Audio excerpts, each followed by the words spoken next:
శివుడు మూడో కన్ను తెరిస్తే ప్రళయమే వస్తుంది, మూడో కన్ను తెరిస్తే మాడి భస్మం కావాల్సిందే అని చెప్తుంటారు కదా.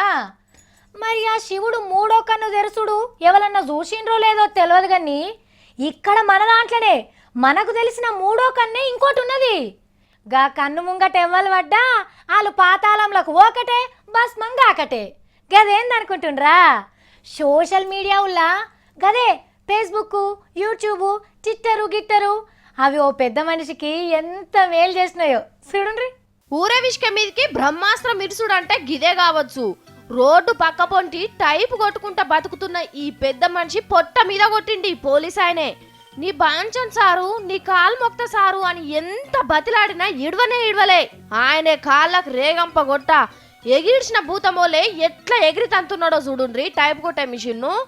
ఉత్తరప్రదేశ్ రాష్ట్రంలో లక్నో పట్నంలో పోస్ట్ ఆఫీస్ ముంగట జరిగింది ముచ్చట. రోడ్డు పక్క పొంటి టైప్ రైటర్ పెట్టుకొని తెల్ల కాగితాల మీద నల్లచరాలు నింపితే వచ్చే పదో పరకతోనే ఇంట్లో లంచాతున్నాడు ఈ పెద్ద మనిషి.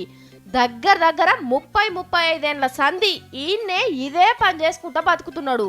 ఉరుములేని పిడుగోలే పోలీస్ ఆయన వచ్చి గింత పని చేసిండు, మనుషులు రాకుండా పోకుండా అడ్డంగున్నవని.